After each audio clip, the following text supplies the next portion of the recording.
Magandang hapon sa inyong lahat. Ito po si Herbert Curia, author, promoter ng Bible Lights Promotions. Kakibat ang ating pananalig sa ating banal na Panginoon Diyos, banal na Panginoon Kristo at gabay ng kaliwan ng Galibanta na Santa Maria, ay ating po ibinabahagi sa inyo sa linggong ito ang mensahe ng ating banal na Panginoon Diyos. Ang tema ng mensahe ng ating banal na Panginoon Diyos ay ang mga nais mamuno ay maging mabuting lingkod at dapat magpakababa. Ngayon po ay babasahin ko sa inyo itong mga mensaheng ito mula po sa Bagong Tipan ng Mabuting Balita na paghahari ng ating banal na Panginoon Diyos sa pamamagitan ng banal na Panginoong Jesucristo. At ayon po dito kay Apostol San Mateo, Kabanata 20, talatang 27 hanggang 28. Ito po ang mensahe. At sino mang ibig maging pinuno ay dapat maging alipin ninyo tulad ng anak ng tao na parito hindi upang paglingkuran, kundi upang maglingkod at ialay ang kanyang buhay upang matubos ang marami. Ipagpatuloy po natin kay Apostol San Marcos, Kabanata 9, talatang 35. Ito po ang mensahe. Naupo si Jesus, tinawag ang 12 at sinabi, ang sino mang nagnanais maging una ay dapat maging huli. Huli sa lahat at maging lingkod ng lahat. Ipagpatuloy po natin sa mga taga-Roma, Kabanata 12, talatang 9. Ito po ang mensahe. Maging tunay ang inyong pag-ibig, kasuklaman ninyo ang masama, pakaibigin ang mabuti. Ipapatuloy po natin sa mga taga-Roma, Kabanata 14, talatang 11. Ito po ang mensahe. Kaya't pagsikapan natin gawin ang mga bagay na makapagdudulot ng kapayapaan at makapagpapatibay sa isa't isa. Ipagpatuloy po natin sa mga taga-Roma, Kabanata 13, talatang 1 at 4. Ito po ang mensahe. Ang bawat tao ay pasakop sa mga pinuno ng pamahalaan sapagkat walang pamahalaan hindi mula sa Diyos at ang mga pamahalaan na umiiral ay itinatag ng Diyos. Sila'y mga lingkod ng Diyos sa ikabubuti mo. Ngunit matakot ka kung gumagawa ka ng masama sapagkat sila'y talagang may kapangyarihan magparusa. Sila ay mga lingkod ng Diyos at magpaparusa sa mga gumagawa ng masama. Ulit po natin ang 2 Corinto, Kabanata 9, talatang 8, Kabanata 9, talatang 8 hanggang 9. Ito po ang mensahe. Kaya ng Diyos na pasaganain kayo sa lahat ng bagay, higit pa sa inyong pangangailangan, upang may magamit kayo sa pagkakawang gawa. Kaya ng sinabi ng kasulatan, siya ay namudmod sa mga lupa. Ang kanyang kabutihan ay walang hanggan. Ipagpatuloy po natin sa mga taga-Galacia, Kabanata 5, talatang 1. Ito po ang mensahe. Pinalaya tayo ni Kristo upang manatiling malaya. Magpakatatag na tayo at huwag nang paalitin pang muli. Ito po ang mensahe at salita ng ating banal na Panginoon Diyos sa ating pagbabahagi ng mabuting balita dito sa ating Bible Lights Promotions. Yan, ating pasalamatan ng ating banal na Panginoon Diyos. Maraming salamat sa ating banal na Panginoon Diyos, Panginoon Kristo, at yun din sa ating banal na Santa Maria. Pasalamatan natin ang banal na Espiritu Santo. At ngayon naman po ay paliliwanag ko sa inyo ang mga mensaheng ito mula po sa tema na ang mga nais mamuno ay maging mabuting lingkod at dapat magpakababa. Nais pong ibabatid sa atin ang ating banal na Panginoon Diyos. Sa sino man sa atin, sa lahat, kung nais nating mamuno, simbahan, pamahalaan, o komunidad, o saan mang bagayan, na tayo ay dapat na kung tayo ay mamuno, lalong-lalo na yan, mula doon sa ito ay gabay ng Diyos, ito hindi lamang sa simbahan, kundi para sa lahat ito. Na ito ay kung nais nating mamuno, dapat tayo ay maging isang lingkod. Kung gusto mong mamuno, dapat maging kang lingkod o ikaw ay maging ng lahat. Dapat ay maging ikaw ay kung gusto mong ikaw ay isang mabuting tagapamuno, ikaw ay maglilingkod sa kanila at hindi ikaw ang pinaglilingkuran. Lalo na sa pamahalaan, kung ikaw ay mamumuno, syempre ang ating pamahalaan ay hindi basta namumuno ito ay nagsisilbi, naglilingkod. Kaya dapat ang mamumuno ay hindi lang basta umaayon sa kung ano ang pamahalaan, kundi ganun dapat yung pananaw ng isang namumuno, na hindi ka boss kung ikaw ay nasa pamahalaan, hindi ka basta boss doon at leader. Ikaw ay lingkod ng taong bayan, ikaw ay tagapagsilbi ayon sa ibinibigay sa iyong pamumuno. So nagsisilbi ka mula doon sa pamumuno na ginagawa mo. So ganun. So at magpakababa ka. So yan ang nais ng banal na Panginoon. Kung gusto mo maging leader, magpakababa ka at maging kalingkod. Yan ang ehemplo ng pagiging isang leader na nais ng banal na Panginoon. So upang ikaw ay magkaroon ng isang mahusay na pamumuno at pagpalain ka ng banal na Panginoon Diyos. Kagaya ng Panginoon Kristo, siya ay hari, siya anak ng Diyos. So, nung siya ay isugo ng Panginoon Diyos, naglingkod siya, hindi siya yung pinaglingkuran bilang hari, bilang Diyos. Kundi, siya ang naglingkod sa sambayan ng Pilipino para sa kanyang paghahari at para sa paghahari ng banal na Panginoon. Yan. At yung ating mga nais mamuno, yung mga nais na mo kinakailangan, kung gusto nyo makapaglingkod, ay kayo ay dapat ay tunay ang inyong pag-ibig sa sambayanan, tunay ang pag-ibig nyo sa tao, at kasaklaman nyo yung mga masasama talaga, kasaklaman nyo yung masama, pakaibigin yung mabuti. So dapat maging matuwid kayo, dapat maging mabuti. So dapat yun maluluklok sa pamahalaan o sino man nais mumuno, dapat mabuti ka at matuwid ka. So dapat ay tunay ang iyong pag-ibig o pagmamalasakit sa kapwa mo bilang pinuno ka. Sapagkat lalo na sa pamahalaan, ikaw ay may malaking gampanin para ipatupad yan, dapat meron kang pagmamahal sa kapwa mo, sapagkat pag inabuso mo yung kapangyarihan mo, ay mabigat ang iyong magagawa na mula sa pinansya at saka sa kapangyarihan ay malaki ang magagamit mo yung pamahalaan kung naabuso ka. Ngayon, kung paglilingkuran mo yung taong bayan, mananamasa ang taong bayan at mamumuhay ng maayos. Kaya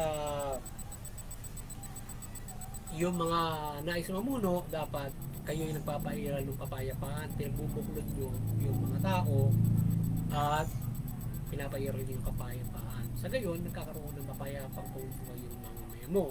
So dapat ganyan yung perspective mo, na yung mga tao bilang mababang loob ka, bilang buting lingkod ka, kapairal ka ng kapayapaan. So hindi ka i-initiate ng gulo. Even though mayroong pang lumalaban doon sa pamahalaan, so patuloy na sila ay gusto mong mapag-isa sa pamamagitan ng mapayapa mong pag-usap sa kanila. Halimbawa, ang ating pamahalaan, so dapat patuloy yung mga namumuno dyan, may perspective ng kapayapaan.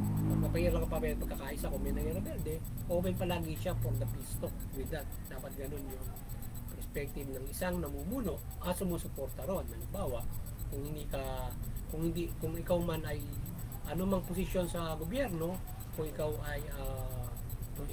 ay mamumuno, dapat may ganoon yung ikaw ay sumusuporta, hindi man yun yung gawain mo para sa peace process. Halimbawa, sumusuporta ka ron, diba?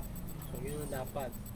So lalo na mga mabibigat na posisyon, diba? Senatorial, yan, yung mga kongresista, yan. So dapat sila ay nagkakaisa for the peace, yan, peace talk, mga ganyan. Hindi lang yung administrasyon ang nagipag-usap yan for the peace, yan. Sapagkat yan ay lalo yung mga representative, diba? Senador, ano yung mga bayan-bayan mo. So dapat sila ay isa sa mga nag-initiate ng sumusuportang mabuti sa peace process, yan. Kaya sinasabi ng ating Panginoon Diyos, yung mga nasa pamahalaan, kayo yung mga lingkod din ng ating Panginoon Diyos. Hindi kayo basta lingkod lang ng tao. Lingkod din kayo ng Panginoon Diyos at ginawa niyo yung pamahalaan para paglingkuran niyo yung Panginoon Diyos. Kayo sinusubo nila mula dyan sa pamahalaan na yan para kayo ay siyang mamahala, siyang upairal na mabuti enforce with the use of the government para sa mga sa taong bayan. Kayo ay kaya dapat kayo maging matuwid at mabuti dyan. Nalingkod din sapagkat kayo binibigyan ng authority para magparusa. Lalo na yung ating Kongreso, Senado. So kaya nyo magbigay ng mabigat na mga pagpataw na parusa. So para parusahan yung mga nagkakamali. Kaya dapat ang ating mga nasa Kongreso o Senado ay mayroong mahusay na perspective. Dahil sa akibat kayo sa pagpaparusa nila sapagkat kayo gumagawa ng batas na yan. At mayroon pa kayong mga special power kagaya ng nag-investigate kayo para maparusahan na sino man tao nagkakamali na nasa gobyerno, even anyone in society na mayroong usapin para dyan, dapat yung inisikahan ay kayo ay lingkod ng Diyos na kayo dapat ay maging magpakababa at maging mabuting lingkod ng ating Panginoon. Sumunod, kayo ay maging mabuting lingkod ng ating Panginoon.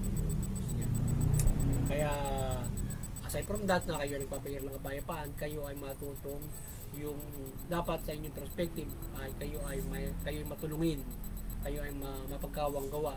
Sa gayon yung kabanong bayan ay paglilingkod nyo ng lubos, isisilbi nyo na maayos. Kung ang perspective ng halimbawa isang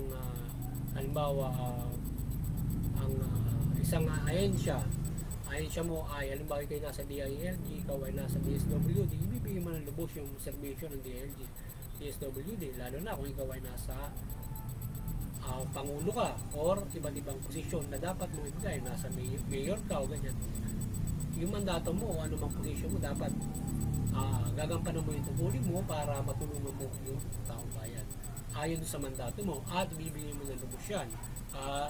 Sa gayon nakikita ang pagiging matulungin mo at naipaglilingkod mo na maayos sa gobyerno at naibigay mo yung biyaya ng Diyos mula dyan sa pamahalaan na ginawa niya.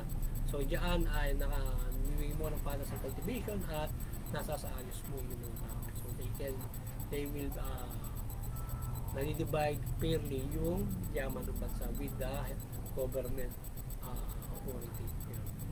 Kaya at higit sa lahat, tayo ay pinalaya ng Panginoon Kristo laban doon sa kasamaan, laban sa kamay ng mga demonyo. Kaya panitilihin ng ating pamahalaan ng mabuti na huwag tayong maging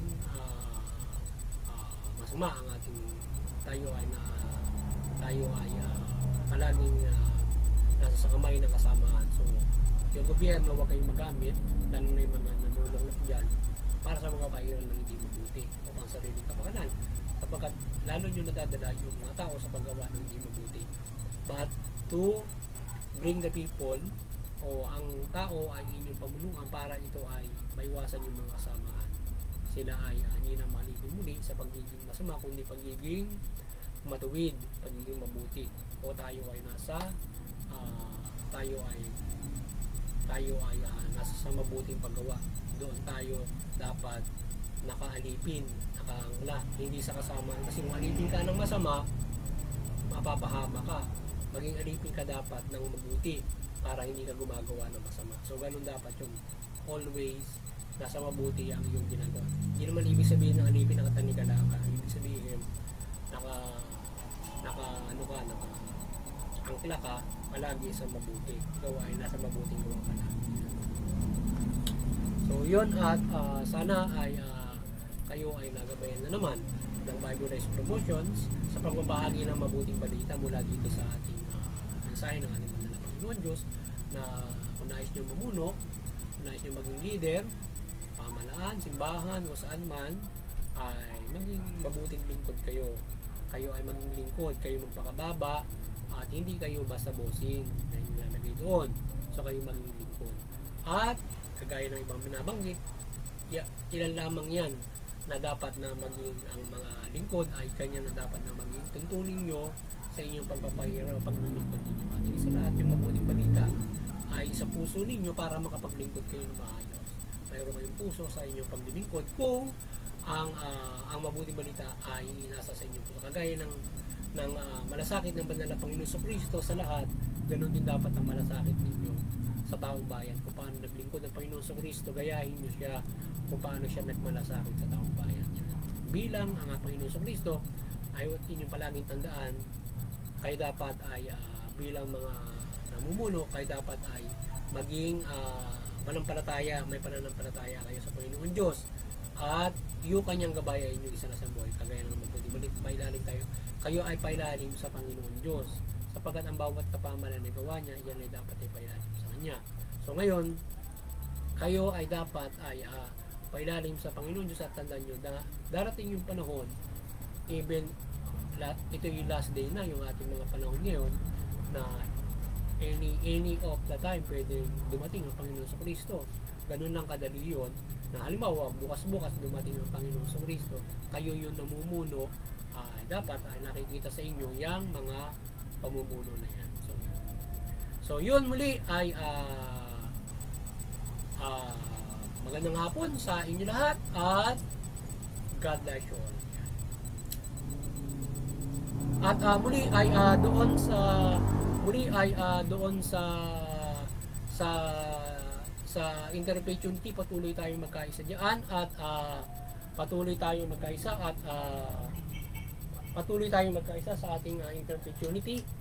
Patuloy tayong magkaisa sa ating interfaith unity at unawain natin ang ating mga relihiyon. So sa pag-unawa natin sa ating mga relihiyon ay hindi tayo nauwi doon sa mga hidwaan, sigalutan na sa mga digmaan. So bagkus nakakagabay tayo ng kapayapaan, pagkakaisa sa sangkatauhan, mga komunidad, pamilya, yan, mga grupo, yan, iba't ibang lahi. At doon sa sa CBCP and Vatican Church, sa CBCP and Vatican Church ay sa CBCP and Vatican Church patuloy kayo maliwanagan ng ating banal na Santa Maria at patuloy niyo pagbuklorin ng sangkatauhan sa pananampalataya sa Panginoon Diyos, mula Panginoon sa Kristo ang mabuting balita. Sa ating munting kakayanan, tayo ay patuloy na nanampalataya ng gabay ng kaliwanagan ng ating banal na Panginoon Diyos at Panginoon sa Kristo at gayon din naman na Santa Maria, at patuloy na mapagbuklod natin ng sangkatauhan sa pananampalataya sa Panginoon sa mula Panginoon sa Kristo at ay maliwanagan sa ating pagbabahagi. Sa mga bawat kapamalaan, kayo ay ang bawat kapamalaan, kayo ay maliwanagan ni Banal na Santa Maria, mamahala kayo ng matuwid, mabuti, tugunin niyo yung karapatang mga tao. Sa gayon ay makapamumuhay ng maunlad at mapayapa at may kaayusan ang inyong nasasakupan o ang inyong pinamumunuan. Sa gayon, sila ay makapananampalataya ng mahusay o magaan at mapayapa sa ating banal na Panginoon. Magandang hapon sa inyo lahat. At God bless you.